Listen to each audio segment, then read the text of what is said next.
Hello and welcome to Pokésports, a competitive Pokemon podcast. I'm Mike and I play with one Pokemon on the field. I'm Kevin. I play with two Pokemon on the field. It's a beautiful day. I'm pretty sick, as you can tell. I have, 30 hours post-nuptial, so I'm now married. And yeah, I mean, we're going to see where this podcast goes today. But first, of course, as always, we've got to give a quick shout out to patreon.com/Pokésports. Join the Patreon today if you're looking to join our monthly league tournament. Next week is, of course, the spookiest day of the year, Halloween. There it is. And I just want everyone to know that right after Halloween's done, you know what comes right after that? November. And with November comes the beginning of a new liege. Yeah. So join the Patreon today, patreon.com/Pokésports. It'll be a good time. Woo! Today's podcast is probably going to be a little shorter, maybe, than they usually are. And then the people look at their phones and they see that it's like an hour and a half. And they're like, what? Well, that didn't happen. So.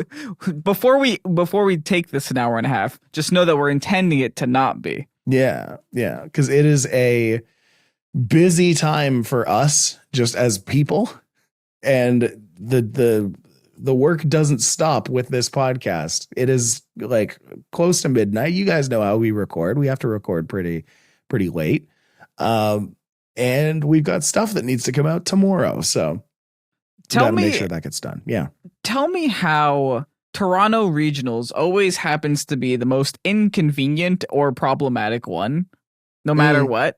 Last year they didn't have VGC, which kind of sucked. Which was a whole other problem. Yeah. Yeah. This year they have VGC. But Mike's wedding is 3 days before the tournament. Yeah, that was the whole thing. Kevin, like I am so thankful that you made it through to Toronto. I learned that I was the longest distanced guest at the event. So. Yes, he was. I don't have most of my friends and family are all in the immediate area. Thankfully, I have I'm very close knit group.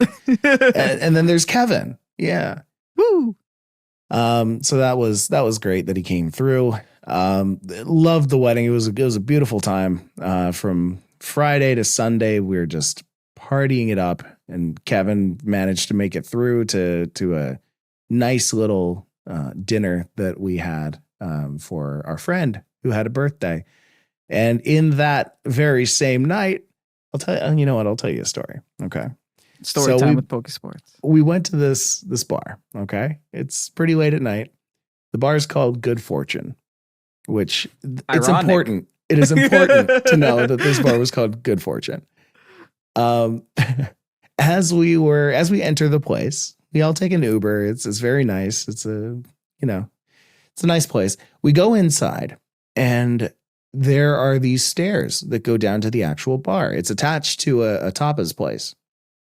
So as we start going down the stairs, my now wife slips.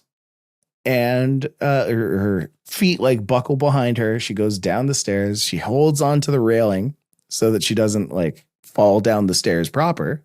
Mm-hmm. And she is like, "Oh, that's uncomfortable. Oh no, it's not great."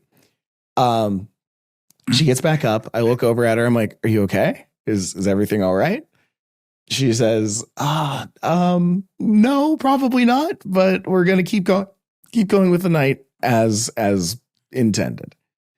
Couple hours pass and she's like, "I can't really move my arm." She can't move this part of her arm, the upper part where the bicep is, more than an inch in any direction.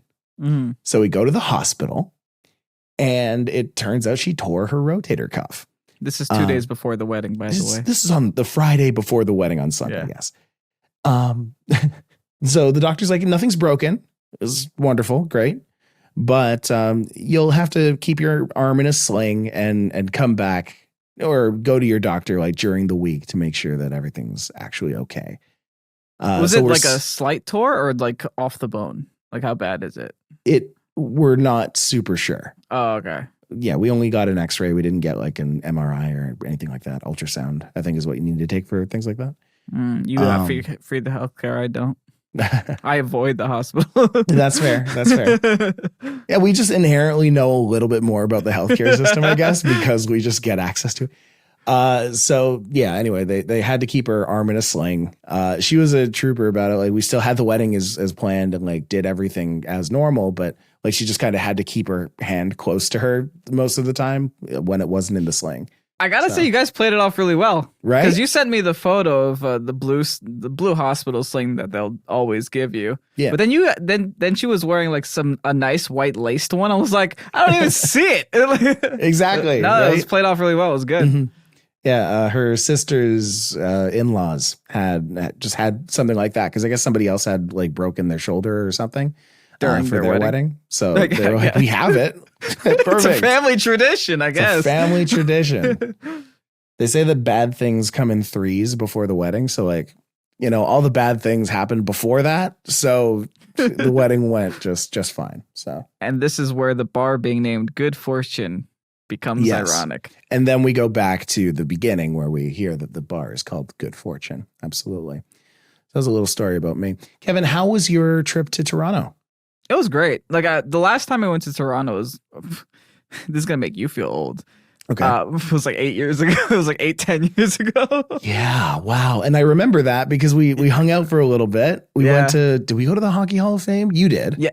No, you were there. I met you there. That's where we found each other. We're like, hey, we're here already. Come meet us. Yeah. And you ran there.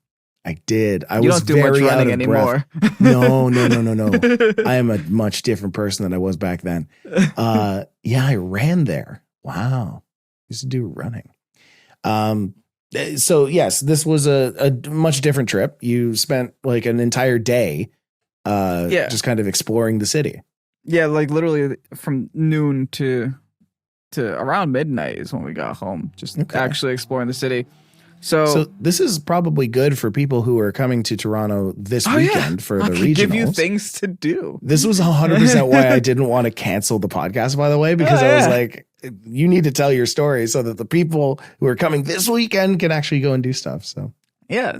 So Mike's friend at the bar gave us like a whole Google Maps itinerary of what to do. And this is when I learned you can actually put stops and make itineraries on Google Maps. My mind was blown. Yeah. I was like, the fact that he did it in like literally less than 5 minutes really impressed me. I think he has like a folder that he can send to people. Because like he talks with a lot of people who travel a lot. So anytime somebody comes to Toronto, he's like, okay, you hit these like 8 spots, you're gonna have a good time. Mm-hmm. So we ended up going to the distillery, which is like kind of a section of Toronto that is old timey, like from 1800s. And Mary loved that. She because when she came to Toronto, or when she came to Canada in general, her only like thought of Canada was what she's seen at Epcot. Okay, she came to Toronto, which is like old timey Canadian brick houses with nice fancy tile roofs. You got waterfalls, and there's vines outside of the houses. Yeah, we went to Toronto. We didn't see much of that. This is gonna be way different when you come to my place next week. Oh my goodness! But yeah, the distillery is kind of that old timey feel, which is really cool. There's a lot of cool things in the distillery that you can do. There's like 50 stops or something. We didn't do all 50, but we went to the Illuminarium. Okay. Illuminati. What happened? So it's an immersive experience. Oh, cool. Yeah, and they have like different shows. That day happened to be the space show. So I went to the Kuiper Belt and every single planet along the way. It was really dope. That's so cool. Yeah, it was a lot better than I expected. Man, I don't explore enough of my own city. I think a lot of people can probably say that about it was just 40 Canadian, like 45 Canadian. It wasn't bad, yeah. Like I went to the Disney immersive, but they had an Alice in Wonderland show and a safari show too, which I think would both be equally cool. But yeah, I'm into space. I like space things, so I found that really interesting. What else did we do? We ended up going to the Ripley's Aquarium. Nice. right next to the CN Tower. I saw all of your tweets about that. You like it? That was so cool. I'm like halfway through of me posting all the tweets. Just for context, I went to every single fish and or sea creature that looked mildly similar to a Pokemon and just tweeted out that Pokemon name. I was like, I was halfway through this. I'm like, oh yeah, Mike's getting notifications for all of this because he's also on this Twitter account. Sure, yeah. So he's just like, oh, here goes Kevin calling a shark a Sharpedo with the other half. No, I stopped getting notifications for Twitter a long time. No, that's not true. I get them on my home screen, but thankfully Android like bundles them. So I just get good. Like, hey, you have Twitter notifications. And I'm always just like, yeah, Kevin posted something. Let's just take that out of there.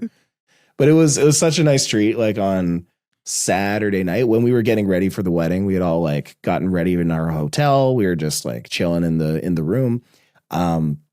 And I looked over at my phone and I look at the Twitter I was having page, a social media day, yeah. And it was crazy, all the stuff that you were posting. That was great. We went to City Hall to take a photo in front of the big Toronto sign. Best picture I've ever seen of you, by the way. It was, what did I caption it as? I made it to Toronto, but I can't find the regional weird. And it's like funny because it's a weekend before the actual event. Exactly. I hope people actually understood that joke. And there was somebody who posted like, this picture goes hard. And I 100% believe that. Yeah. So we went to City Hall. We took a photo there. Ripley Aquarium took a photo of the fish. Mm-hmm. I went to the CN Tower even though you told me not to, because we were already there and we were like, hey, let's go up. Yeah. So we went up. It was up there. Like, it's fine, right? Yeah, it's fine. We were up there. The thing that I told Kevin, I advised him not to go up the CN Tower. And honestly, I would say the same thing. If you're coming to Toronto and you want to see the big tower, yeah, go and see the big tower. There are so many other fun things to do in Toronto than see the city from a very high place. You can see the city from the ground level and have just as much fun. But I will say they have a nice glass ceiling there that you can just like look down, see everything. They have a rotating cafe if you want to go on that. You can walk around the whole inside of the CN Tower and see like a really cool view of like the ocean and the city and the airport. They let you hang off the ledge now, but I wasn't brave enough to do that. Neither. It's okay. I don't do that. I did. We did go on that glass that you can like look down. It's like, oh, hey, look. I posted that I'm a flying type now. Yes. So we did the CN Tower. We ended up going to the Kensington Market as well. Oh, nice. Yeah. Reminded me of Newark. Yeah. I was like, oh, there's graffiti everywhere. I feel at home. But we went very late. But it's weird because you'd expect walking through a town that has a lot of graffiti everywhere, and that's like kind of the whole vibe. To be very intimidating at night, but it felt like not. I'm like, oh, everyone here is just a college student. They don't scare me. That's it, right? It's like it's such a school town that like it's not dangerous. It's the same kind of feel as like Columbus, where like if you go there during the year, everyone's there for the school. Yeah, and it's fine. If you go there during like the off season, maybe it's a little more not safe, but some people go to school all year round, so there's that too.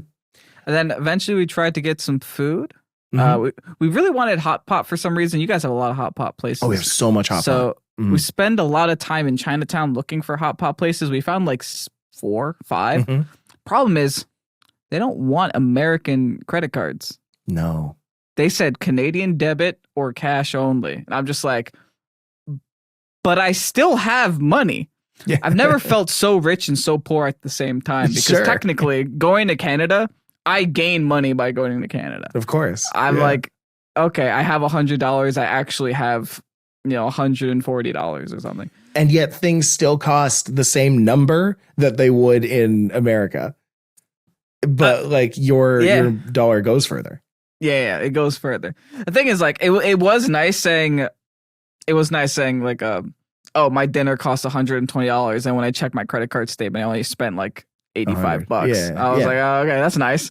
But we went to 6 different hot pot places that all didn't accept American credit cards. Yeah. To the point where we just opened up Google and we're like just calling places and asking them before we even walk, because we were just tired of walking to new places. Sure. And we're just like, do you accept American credit cards? They said yes, but we're going to charge you in Canadian. I'm like, I don't care. Yeah, great. Thanks. What? So what that means is if it costs 120 Canadian, they were going to charge me 120 USD. I didn't care though. I just wanted food. I was see. Fine, here you go. Take my USD. Cool. I guess they couldn't be bothered to convert it. I don't know. Yeah. Next time you come through, we definitely need to do Korean barbecue. Because that's a tradition. It's a tradition. James Beck at the Beast Coast tournament asked me what the best Korean barbecue place in Toronto was to go to. And I think my answer is still Korean Grill House. So if anybody is coming to Toronto and wants to go to a Korean place, Korean barbecue place, go to Korean Grill House. It is a chain, which makes me like hesitate to say go to that, but like it's good. It's a chain because it's good, I guess. If you guys want to see Pokésports eat Korean barbecue with James Beck, go ahead and tweet at him saying, "Hey, Kevin and Mike want to eat Korean barbecue with you in Toronto. You down? Yeah. You down?" You mentioned Kensington. I had to Google this just now, but if you're ever in, no, you got it. Oh, okay. If you're ever in Kensington again, there is a beautiful taco place called 7 Lives Taco. And I think I walked past that. Yeah, probably. It was like it's on like a corner. Yeah, Kensington is like one street, so like everything is a corner. Past it. Yeah.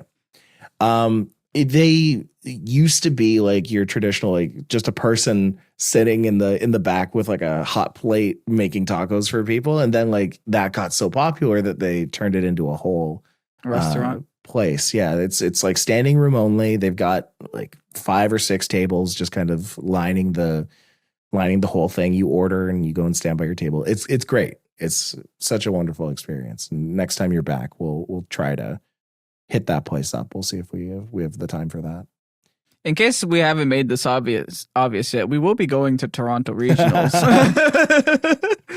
So if you do see us there, don't be afraid to say hi. Yep. I said, despite popular belief, we're not that mean. That mean? Yeah. Well, you know what? On the topic of being mean, I hate everyone. No, on the YouTube videos, I can link this back to Pokemon, I guess. On the YouTube videos, I've been noticing recently, and this has been a conversation with the Discord, that there have been a lot more like I'll call them mean, but I guess the right question, the right over constructive comments, overly constructive, criticism on the YouTube channel. And while I appreciate it on some level, I don't the way that some people have been wording it. Well, I appreciate it. Shut up. But one thing that I kind of took away from that is that recently I have been getting more critical over the teams that I've been playing, because on the YouTube channel, I don't play teams that I create. These teams are all completely submitted by the audience through the Discord. And I because they're like often my first time looking at the team, I don't fully get the whole idea behind the team. I think I have a pretty good track record of like kind of figuring out what the team's about. But sometimes by the end of it, I'm like, I didn't really vibe with this team. Maybe you will. And that I don't think people have been appreciating too much.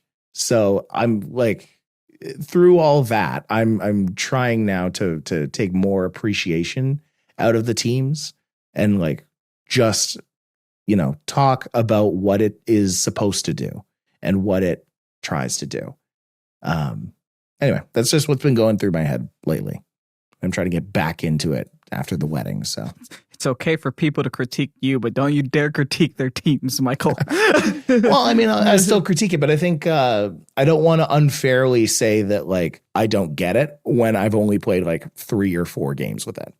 I mean, that's fair. I mean, it's never a bad thing to look inwards towards yourself and try to improve. Mm-hmm.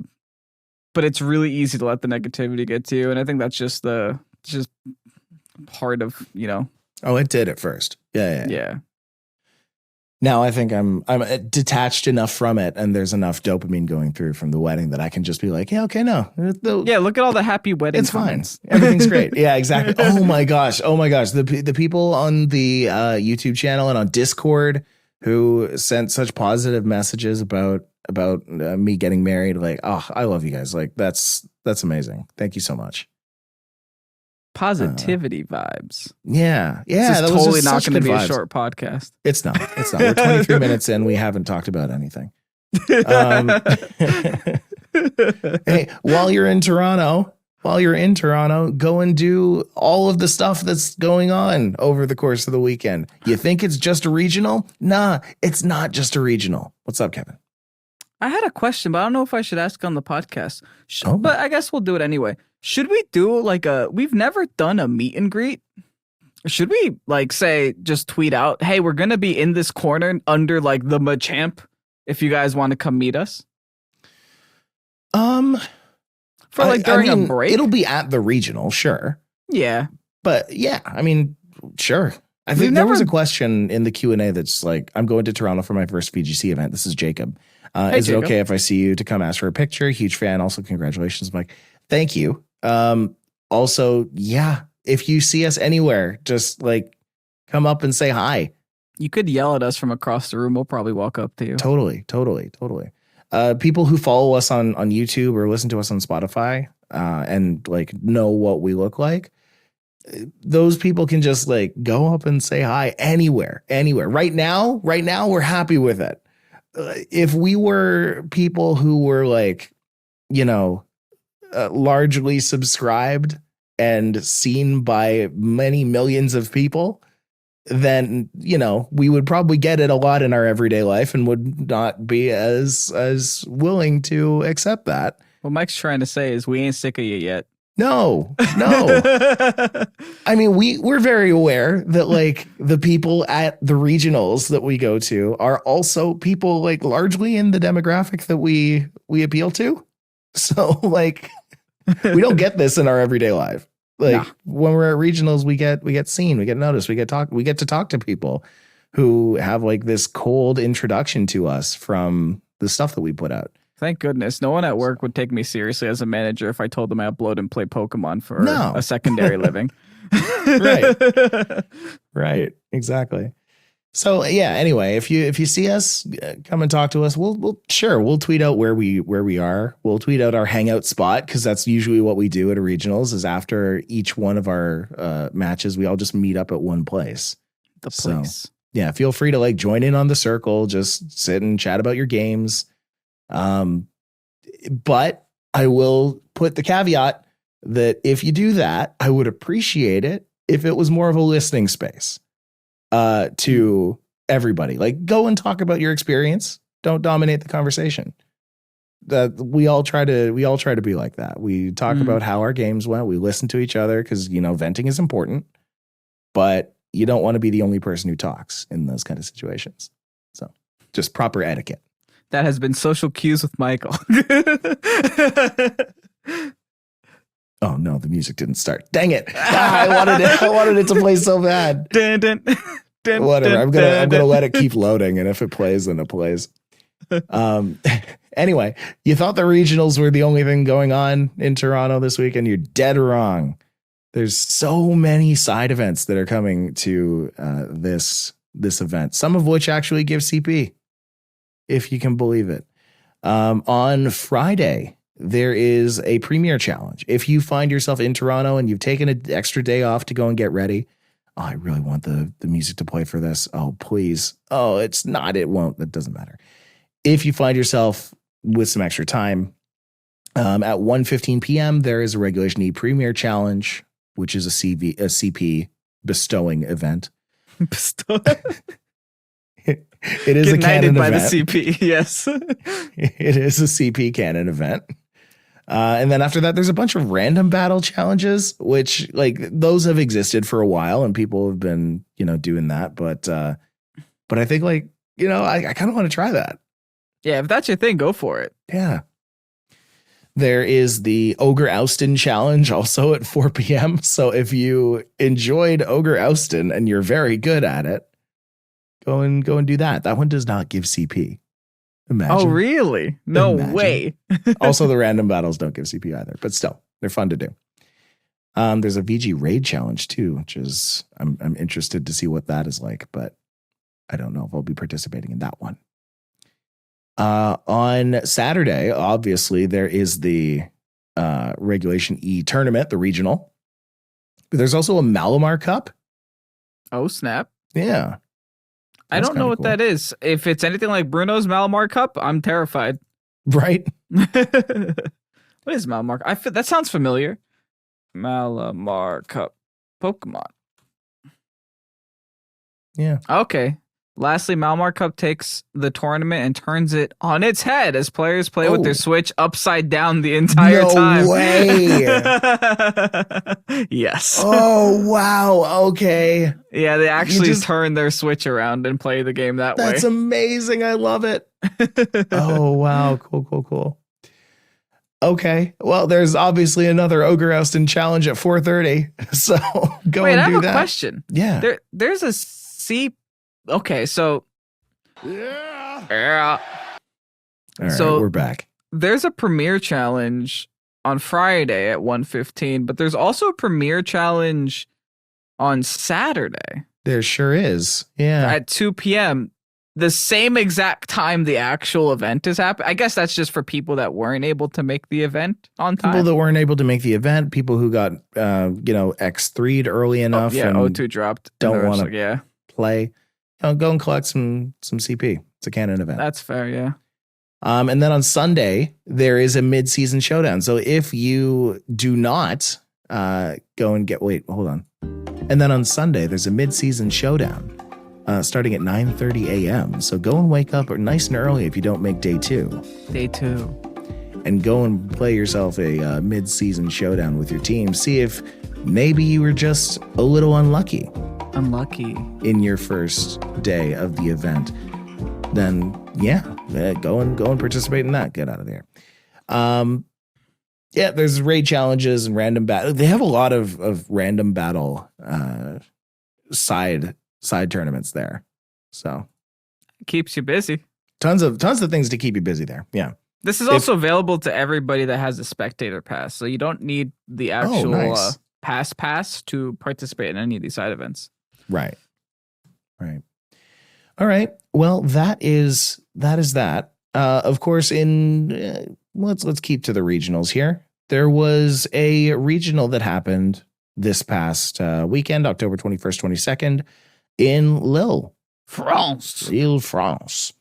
531 players, which is, again, an amazing turnout. I think Toronto isn't close to that just yet, or is We're it? at 615. Oh, never mind. We're past it. But that includes juniors and seniors, which is probably not okay. So 600 if we're just looking at masters. Then okay. I didn't want to be the one to say it, but sure. Yeah. Not a ton of juniors and seniors, but that is to be expected in this. Mm-hmm.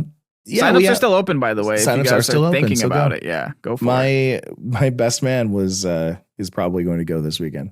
Oh, he is? I convinced him? Yeah. Hey, nice. Yeah, he legit wants to go. Yeah. Do I have to bring my contrabanded Switch? Okay. You might. He might get banned. I mean, do you have an extra that isn't contrabanded? No. How quickly? No, I think he has it. I think he has a Switch. The game. I can give him a game. He just needs Pokemon. I can send him a team. Right. We'll play Dondozo this week. Oh no! We're gonna recruit a Dondozo player. Wow! I'll give him a shirt too. Sure. Jeez. Dozo. So in Lille this week, we have the top cut teams. A lot of them the usual suspects for Pokemon. The winner was definitely a usual suspects team for Regulation E, but the rest of them, here and there, you saw some pretty interesting ones. I'll say this Some one right off pocket the picks. bat. Pearl, Miguel Paquette, I don't know, had yeah. a Dondozo Tatsugiri team. So there's your Dondozo player. Woo! Made it top 8. Portuguese too. High five, Oh Miguel. yeah, that's true. He's Portuguese. Well, brought a Glimora, Fluttermane, Dondozo Tatsugiri, Tornadus, and Urshifu Single Strike. Urshifu Single Strike is actually a menace, to be entirely honest. I'm so terrified. What's really interesting is that this Tatsugiri is running Ability Shield, and I can't understand why. Ability Shield Tatsugiri. I'm now looking up what Ability Shield does. It counters Wheezing. Because Wheezing could stop Commander, and Ability Shield makes it so that you could still command. Wow. Miguel with the strats. Ability Shield. Because all people do on Tatsugiri for items usually are just like Focus Sash or Choice Scarf, right? Yeah, that's pretty much it. Yeah. So, Tatsugiri's job is to go in Dondozo's mouth. Everything else is just extra. Right. Oh, that's a really spicy piece attack there. Cool. So yeah, major shout out to Miguel for that. While we're here, let's talk about who came in 8th. Both of these players, by the way, 5th, 6th, 7th, and 8th, all walked away with 100 CP and $1,000. In 8th was Maxime Lebrun, who went with a Wellspring Ogerpon, a Water Pond, Baxcalibur, Rillaboom, King Gambit, Alola Ninetales, and Landorus Therian. We're seeing Baxcalibur. Yeah. I mean, it gets Scale Shot now. Another thing that it can loaded dice.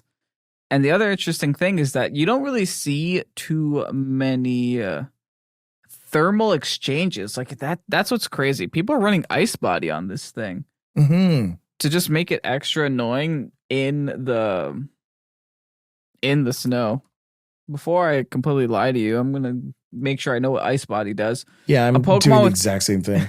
Pokemon with Ice Body will recover 1/16 of its maximum HP during snow each turn. It also grants immunity to the snow damage if not already immune. So this is nice because you can build full offense on Baxcalibur. Mm-hmm. And even if you Terra away from the ice typing, because you can run Terra Fire in this example, you can still gain the benefit of an ice type by the health. And if you don't Terra, then you get the 50% defense boost plus constant health every turn. It's a free lefties, worse lefties. That's really good though. I like that a lot. Let's also not forget that Alola Ninetales can just set Aurora Veil for you and just increase your defense even further. Yeah, we've also got Marco Silva, who went in with a Roaring Moon, Fluttermane, Amoonguss, Iron Hands, Heatran, Landorus. We've seen that before. Very similar, very again common culprits, usual suspects. Maurice Uteg, who went in with a Hearthflame Ogerpon, an Iron Bundle, a Rillaboom, Iron Hands, Heatran, and Landorus Therian. And then we get into our top 4. First off, yes, we've got Miguel with Dragonite, Urshifu, Rapid Strike, Hearthflame, Ogerpon, Rillaboom, Chenpao, and Gothitelle. Gothitelle making a little bit of an appearance here, not on like a Perish Trap team. It's just I can deal with you two on the field. I'm going to keep you here and figure it out, which is interesting. Right. I mean, having Shadow Type, I know you've played with Shadow Type before. It's so nice just knowing that they can't avoid your damage. Yes. You can't 100%. Leave. You're stuck there. No switches. Well, and if you look, you've got like 5 other physical threats on that team. You've got, your Dragonite, your Urshifu, your Hearthflame Ogerpon, your Rillaboom. You can swap that Gothitelle out into a Chenpao to go and get that extra damage, while also making sure that the opponents are just kind of sitting there, having to take it. So. Also, congrats. The Chenpao was named after you. Oh, yeah. It's named Mike. It's named Mike. Wow. I'm honored. All right. Actually, hold on. What's going on with this list of names? There's 1, 2, 3, 4, 5 people whose name starts with M. Maxime, Miguel, Marco, Maurice, and Miguel. Wow, top 8 was dominated by M's. I don't know why I noticed that, but I don't know why you noticed that either, but that's wild. Cool. Coming in third was Taryn Birdie from the UK, who went in with a Wellspring Ogerpon, Heatran, Iron Hands, Tornadus, Fluttermane, and Urshifu. Sure, some good stuff. Sure are some good stuff. This Wellspring Ogerpon had Follow Me. I love Follow Me on Ogerpon. I think it's really fun. It's really good to counter a Rapid Strike Urshifus as well, which is a big reason why Single Strike has been kind of taking its place at this point. Right. He did bring a Single Strike Urshifu for this one, but surprisingly, it does have Focus Sash, which I guess I get because, Single Strike Urshifu is just so weak to Fairy. Just like a light kiss just, brings it to its knees. Keep in mind, it also does have Swords Dance, though. Yes. So if you can lead with like a Follow Me Ogerpon plus a Swords Dance Urshifu and then still have that Focus Sash to get 2 good Wicked Blows in. You can get some really good Wicked Blows in there. Absolutely. All right. And then in second, we've got Aurelian Sola, who I think we've seen before in top 8, but quite a few times. Very good. Who walked away with 160 CP and $4,000. Taryn, by the way, walked away with 130 CP, $2,000, as did Miguel. But Aurelian here, 160 CP, 4,000, brought a Heatran, Urshifu Rapid Strike for Ridgeraft, Dragonite, Shenpao, and Rillaboom. So this is something I want to mention real quick because I've noticed this with the last couple of teams that I've opened up with Heatran on it. Yes. Heatran is almost exclusively, it is exclusively Fairy type here in this top 8. I've noticed that as well. No longer Grass type here. Nope. Okay, that's interesting. I mean, a big reason to that could be just the abundance of Single Strike Urshifus and that being an answer to it. If you're Fairy type, it can't hit you with Dark and it can't hit you with Fighting. So you can kind of just sit in front of it and not care too much. Right. I mean, still a little worrisome about Rapid Strike Urshifus. Yeah. Now, but at least Terra Fairy, neutral. Yeah, it's not the worst thing ever. It is neutral, but I mean, at least before when you were Grass type, that became a not very effective hit. Yeah. You just smack him with the Terra Blast, though. That's it. Exactly. Yeah. The Farigiraf also Terra Fairy. This one, Trick Room, Psychic, Helping Hand, Dazzling Gleam, like really solid Farigiraf set. Mm-hmm. You see that wherever you are. By the way, are we let's talk about this here. Are we doing the thing on November the first weekend? Did the guy send you the message? Huh? I think so. Nino. Oh. Am I at work? Did he send you a message about that? That's the same day as Moxie's thing. That's the issue. Oh, yeah, right. Yeah. We actually have too many friends now. Oh, no. So, don't worry. We'll make sure to shout that out when it's close anyway. Both of them. All right. Sorry. Yes, I digress. Simone Sanvito ended in first with an 11-3 Swiss round from Italy. Simone, because of this, got their 2024 Worlds invite, 200 CP, and 6,000 doulas. Brother, that's a strong team. That's a strong team. That's a very physical team. So this is what I mean when I say we have seen the usual culprits winning these tournaments. This is a team that, like, you say it out loud and it's like, yeah, this won a tournament. Of course this won a tournament. We've got Fluttermane, Shenpao, Tornadus, Rillaboom, Urshifu Rapid Strike, and Hisuian Arcanine. Like, that's the team, right? We've found the team. Banded Hisuian Arcanine with Rock Slide next to Shenpao is kind of gross. Yeah. In the best way. Mm-hmm. This is the kind of team that this is kind of hyper offense. Sure. And the fact that hyper offense won a major tournament just goes to show how good of a player Sanvi is, because it is not easy winning with hyper offense. Any hyper offense can either be very good or very hard to play, because any little mistake you make or any turn that you get wrong could cause one of your Pokemon to faint. And cause the game to be over from that point on. But in the reverse, if you can catch your opponent, knock out one of their Pokemon by a surprise KO, you can snowball your lead from there. So it's a risky game to play, and it took Sanvi all the way to the top. 11-3 in Swiss.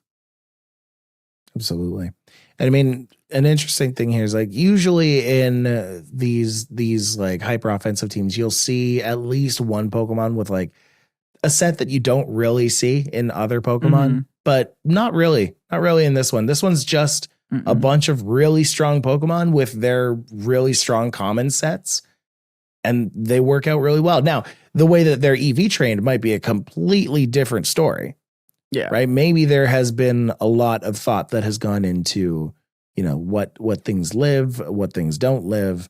There's a lot of, if thens that Senvi probably had to go through in order to make this team work. But I mean, it's really inspiring to see, a team full of common threats that people have, for the most part, almost solved. Like they know what to expect from them, and they still won.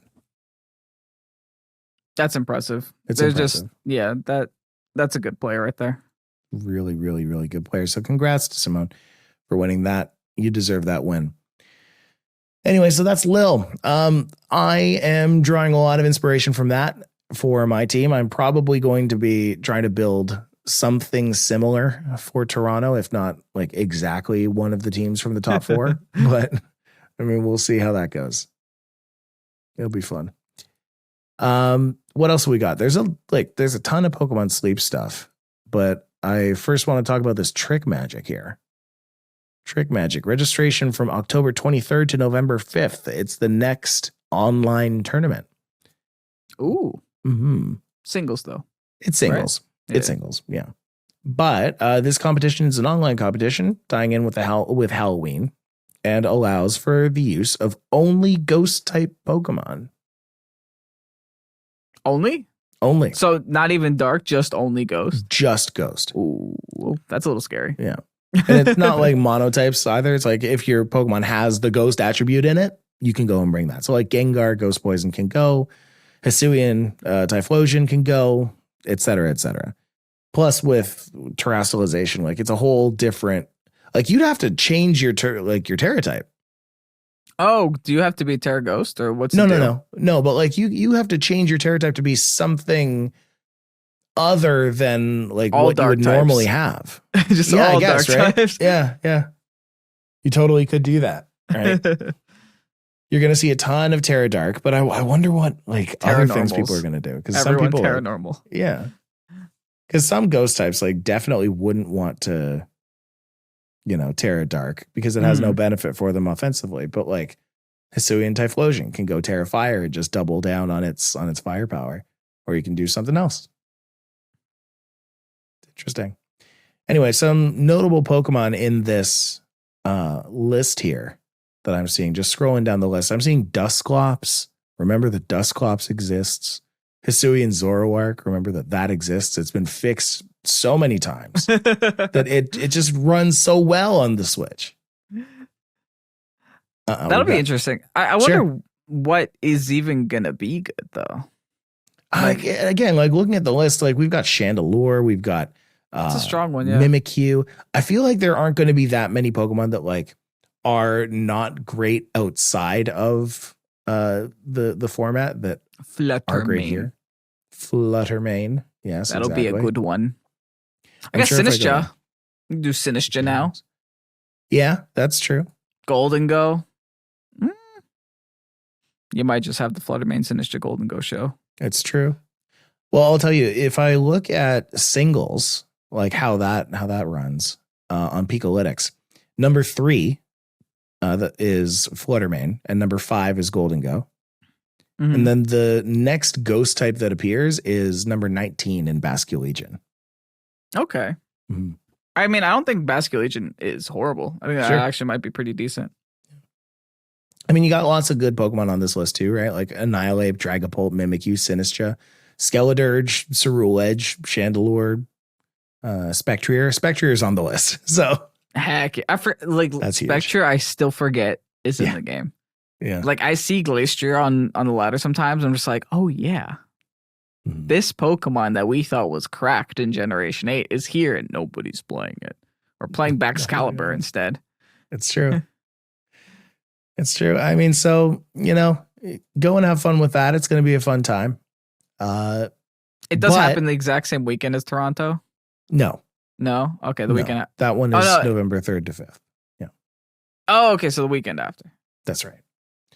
So go and have your Halloween and then go and join that. And I mean, I'm sure they do that so that like the kids who are playing this online are, they have their Halloween and they can, go and do something else. Plus there's also Toronto Regionals that they don't want to overlap. So one of the Pokemon that's in there as well is Mimikyu. And Mimikyu is the topic of discussion in Unite as well. Happy Halloween. Halloween. It's a very spooky time. It's a very spooky time in Pokemon Unite. They've done a lot of like really cool Halloween events, actually, if I remember, over the years. It's always an easy thing to do, right? You just get something scary looking. Yeah. Especially with a game that is based off of skins. The costume holiday is kind of the one to go for. But Mimikyu is a new character in Pokemon Unite, and I love its ability. Its ability is so cool. Its ability is disguise. Kind of like its actual ability. When the Pokemon is in disguised form and takes damage from opposing Pokemon, this Pokemon with the ability has its HP decreased by a set percentage of its max HP. HP. Nullifies damage for a set amount of time and changes to busted form. Busted form. At the same time, a revenge mark is applied to the opposing Pokemon that dealt the damage. Revenge mark. The Pokemon with the ability increases in movement speed when approaching revenge marked opposing Pokemon and deals increased damage to them. If the Pokemon remains in busted form for a set amount of time, it returns to disguised form. If the Pokemon knocks out an opposing Pokemon, the time it takes to return to disguised form is decreased. I thought that's such a cool ability. Like such a cool take on the disguise ability. So it gets more strong when its neck is broken? Yeah. Well, that's counterintuitive. No, but only to the person who broke the disguise. Oh, so it gets revenge. Yes, exactly. It gets a revenge mark. You run over to it, you go and KO that Pokemon, and then you get your ability to you get your disguise back. It kind of reminds you of someone that like pushes you in the playground. Like, oh, you want to fight? Let's fight. I thought that was a really, really cool ability. We're not really going to talk about the other abilities that it has. Go and watch a trailer. It's a fun thing. It makes me want to go back to Unite every now and then whenever I see like a new Pokemon though. We definitely fell off when Mewtwo was Mewtwo. Like we played a couple games and then we're like, yeah, this is unplayable. I can't. This is actually unplayable. But I heard they did fix Mewtwo recently and I heard it's actually a decent change. So, let's see. Maybe we'll get bored in Toronto and play some Unite. We will 100% go back to it at some point, but again, with the wedding, with the regional, like it's been a whirlwind of a time. Oh yeah. Yeah. All right. Last thing for today. What was the thing that I missed? Oh yeah, right. The Pokemon Sleep stuff. Lots of Halloween events going on. More Halloween stuff in Pokemon Sleep. There are a lot of bundles that are out right now. If you are still playing Pokemon Sleep and you like to get your Great Biscuits or your Handy Candies or your Poke Biscuits, all that stuff, that's all available there. Lots of good stuff. But also there's a maintenance update. Going to go and change some things. And after that, you've got an event coming up on October 28th to the 30th, after the 30th. Another good sleep event, which is really good for getting like sleep points and research points, which is meaningful. I think you get like 500 sleep points and then 1,000 and then 500 again. So essentially 2,000 sleep points, which is that just opens up the shop for you really well. That's true. It does. By the way, if anybody out there is curious about, or not curious about, but if anybody out there is without friends to go and, connect with on Pokemon Sleep, like if you've been offline for a while and a lot of your friends have either unadded you, or if you just don't have that many people to add, go to the Pokemon Sleep Twitter, because on the Pokemon Sleep Twitter, under every single post, there's like the only people commenting are people with their friend codes and just like saying how often they play. Oh, so okay. That's nice. If you need a community of people who are like diehard Pokemon Sleep people and will send you a gift every day, then, you know, go on over there. We talked about like the level 3 friend gifting thing, how it's just a bunch of linking cords. Yeah. So I'm starting to get level 4s now, and I have 46 linking cords, which means my friends list has 4 people who aren't doing their job. Oh, I might have to call those 4 people. Have you used any? No. Well, you should probably start using them. I don't need to. They're all evolved that I need them to be, because I'm an idiot and I actually spent sleep points on them earlier. Oh, fair. Okay. Because I didn't realize, I'm going to have 46 of these later. Mm. So yeah, definitely go and check out the Halloween events on Pokemon Sleep. I mean, really, the announcements that we make for it, like these people are already aware of it. I feel like if you play Pokemon Sleep every day, you kind of know of the stuff coming up, but if you need an excuse to go back into Pokemon Sleep, this is it. This is your signal. You found it. You found it. All right. Last but not least, we have our Q&A for this week, which will 100% bring us to an hour, which is like an hour more than we wanted to do this podcast today. But hey, we're here. We made it. We made it. Last week, I asked the question, what Pokemon did you expect to be great that wasn't? What Pokemon did you expect to be not great that was? So on the one side, it was like, yeah, sure. So on the one side, I was like, which Pokemon did you think would be good? And then turned out to be not good. What Pokemon? And then on the other side, I said, what Pokemon did you expect to not be good? And then was great. You want to go first? Oh, absolutely. Sure. The Pokemon that I expected to be good, but weren't, were any of the loyal 3. The Pokemon that I expected not to be good, but was Ogerpon. You expected Ogerpon not to be good? Yeah, I just thought, I was like, it's going to be another loser grass type.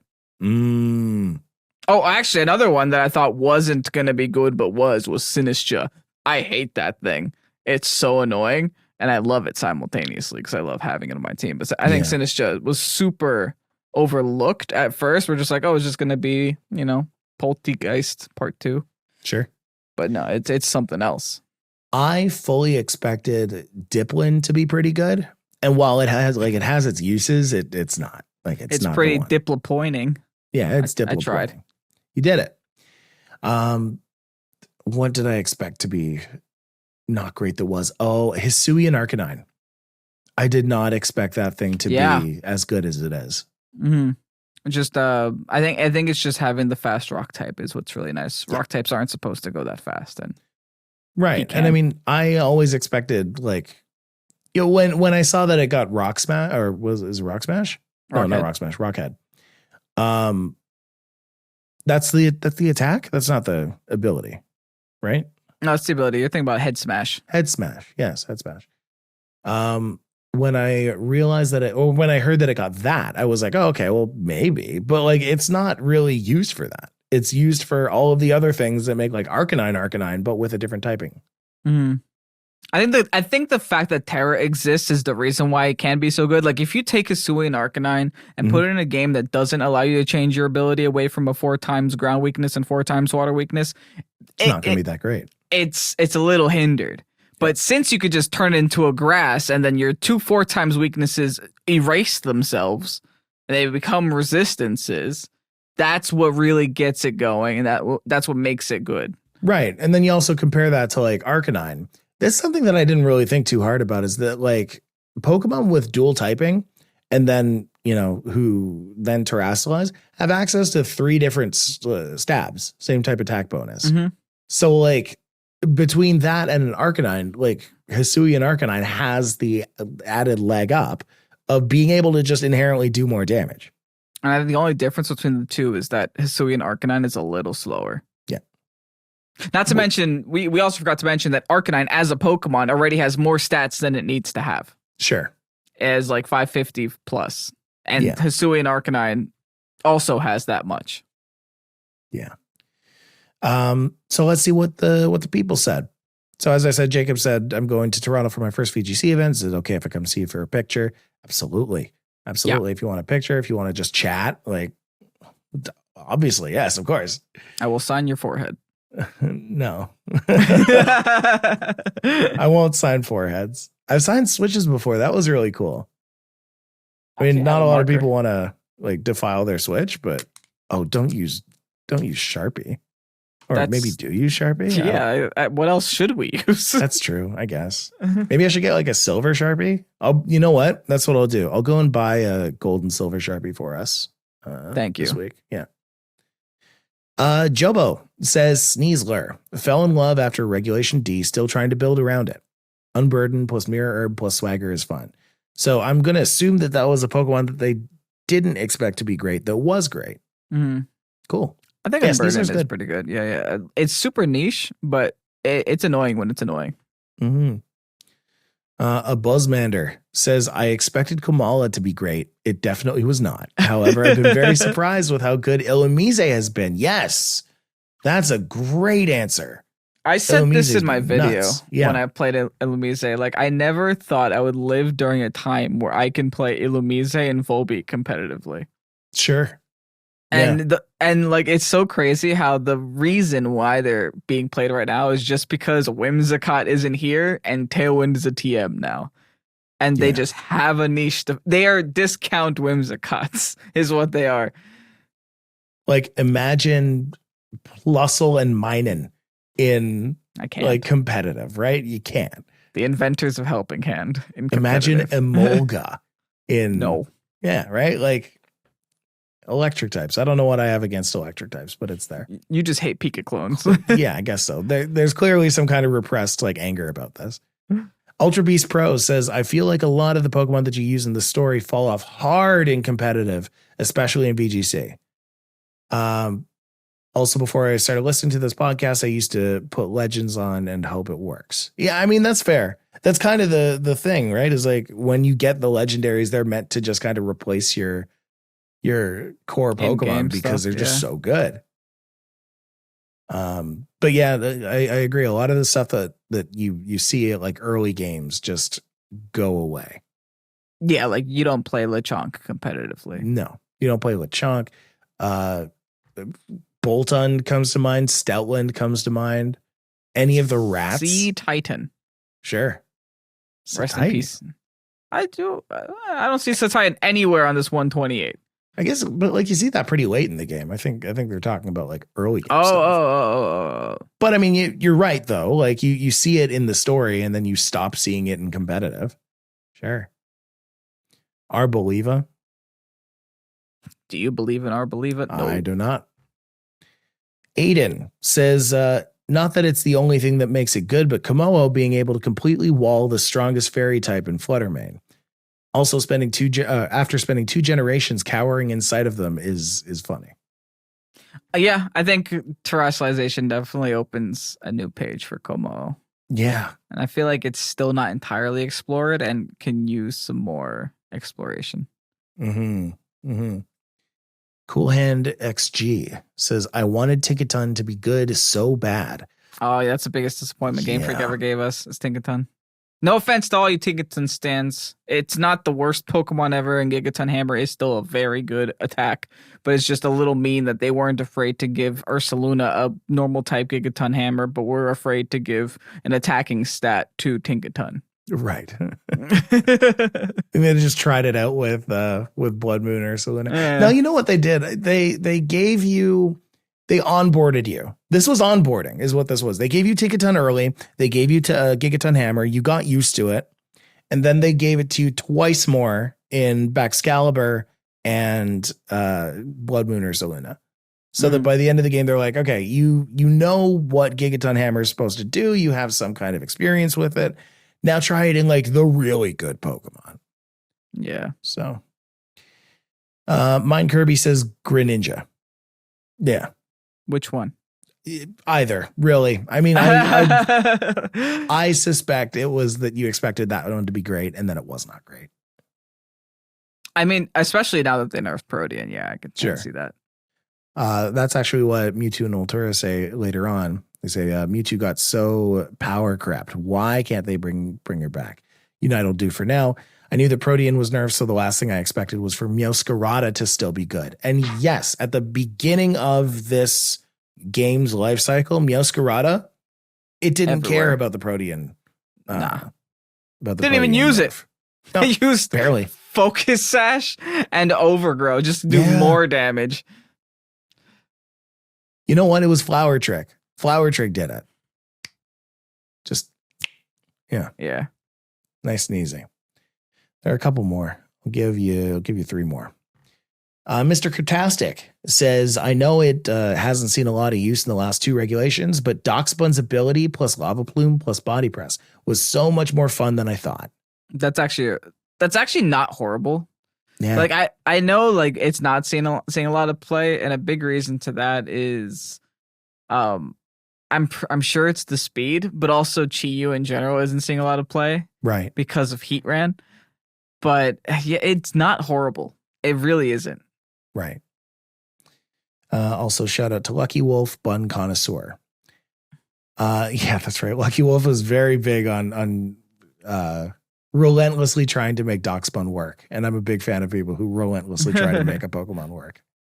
Greg Gonzalez says Colossal in Sword and Shield. Oh, yeah. Steam Engine seemed silly while playing through the game, but crazy in VGC doubles. Yeah. Totally. Self-proccing weakness policy plus 6 speed. That's all you got to do. All right, last one. Drop My Wallet says, did not expect Sinistra to be such a threat. I expected Iron Moth to be a bigger threat, having 140 special attack and a solid move pool, but its weaknesses and mere 110 speed probably holds it back. Yeah, Iron Moth is kind of a big disappointment too, now that you mention it. Now that I'm thinking about it, although I love Slitherwing's abilities and I love Iron Moth's design, I think, like, ironically, Volcarona is better than both of them by itself. I agree. Mm-hmm. Which is kind of crazy to consider that, like, it didn't need to get changed. Volcarona was already good. They made 2 that were somehow worse. Yeah. You know what? I have a lot of reservations about the poison type in general. I feel like a lot of the times poison just holds Pokemon back. It struggles a little bit, yeah. The stat line of Iron Moth is fine, I think. And a lower speed stat doesn't really hold it back. If you look at like Hisuian Arcanine, what we were talking about earlier, we're like, its speed is kind of weird, but it doesn't matter because it's got priority moves. It's got Tailwind. Like Tailwind just invalidates all of that. Not to mention you could have Speed Booster on it too, because you have that option. I think it really is just the poison typing that holds it back. I wonder if not a great typing. I wonder if once Miraidon comes in, we have an actual electric terrain setter that isn't a sea urchin. Will these Quark Drive mons come into play? Because currently it looks like a lot of the Violet Pokemon are the ones that are seeing a lot less play. Except for, the Iron Hands, who are so strong you don't even need an ability, or the Bundle, who's just going to proc its ability with Booster Energy. Like, can you imagine the day where you can run a Bundle without Booster Energy and just give it, like, a Specs, for example? I'm going to be terrified of Iron Bundle when that thing can start running Specs. Yeah, you could just actually have a damaging item. You can give it a Focus Sash. Even that, just guaranteed 2 Icy Winds. Good luck. You'll be at -2 by the end of this bundle's life. Yeah, Iron Hands is going to be terrifying. Iron Bundle is going to be terrifying. I don't know. I don't think so. I don't think that what's holding a lot of these Pokemon back is a 30% stat boost or a 50% stat boost. Yeah, maybe not. Maybe. But who knows? I do think that there's going to be more of a war on terrain. Where, Miraidon is going to be a big enough threat that you're going to need to bring an Indeedee. You're going to need to bring a Rillaboom, something that can overwrite the terrains there. Mm-hmm. Yeah. So, I mean, it'll be interesting for sure, but I don't know if the things that are going to benefit from Miraidon, I think Miraidon is going to benefit most from Miraidon. I don't pretty think much, that yeah. anything else is going to benefit that much from that. Still going to be interesting to see though. Anyway, Electro Drift. That and oh man, like Koraidon, same thing. Like whether we're already seeing sun, we're already seeing tons of people setting It's sun snow and bringing now. up the photosynthesis. Now it's sun and snow. And it's going to continue to be like that. It's always going to be like that because you have Pokemon that are so dependent on the sun and so strong in the sun. Can we talk about a glow up that snow is? I never expected It's snow so to be an nice. actual archetype. It's Yeah. actually really decent now because I feel like a lot of people just undermine and overlook the defense boost you get. You can actually run a Lola Ninetales now and not get one shot because of the defense boost, which allows you to run Light Clay over a Focus Sash. Sure. I have been loving thinking about attacking physically and also setting sun on the same turn. Mm-hmm. Like that is it's a part of my brain that I have not had to scratch in a long time where it's like, yeah, I want to do more damage to this thing. My whole team's physical. Everyone's whole teams are physical these days. So, you know, if somebody goes and sets the snow down and you're attacking into an ice type, you need to consider that. And a lot of people don't. And I love thinking about that and knowing that people aren't thinking about that. Mm-hmm. So anyway, that's my quick little take on that. Anyway, again, just like we thought, we wanted this to be a short one. Lo and behold, we're now an hour and 10 minutes in. So Yay. want to thank you so much for listening to Pokésports this week. If you want to catch us in Toronto, definitely head up to the Enercare Center for the regional event. This is my hometown, so I might have a recommendation or two. It's not If mine. not, we'll just chat. It's not mine, but it might as well be because I've been here for days now. Yeah, exactly. Right. All right. I kind of want to, I really want to try and find a podcasting studio over here for next time you're in. Well, now you said it on the pod, so it has to happen. We'll see if it happens. If not, then it'll look just like this, or maybe you'll be able to come over to my place and we'll just do it in person. Who knows? We'll still figure that out.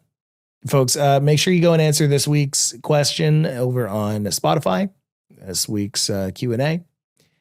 And you can go check out some Pokésports on YouTube, youtube.com/Pokésports, where you'll see all of the videos we've got coming out this week. There's got a Mammoth Swine in there. They've got a King Gambit in there. It's going to be a good time. Yeah. Sweet.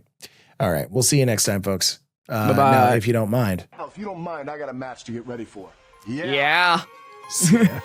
Bye.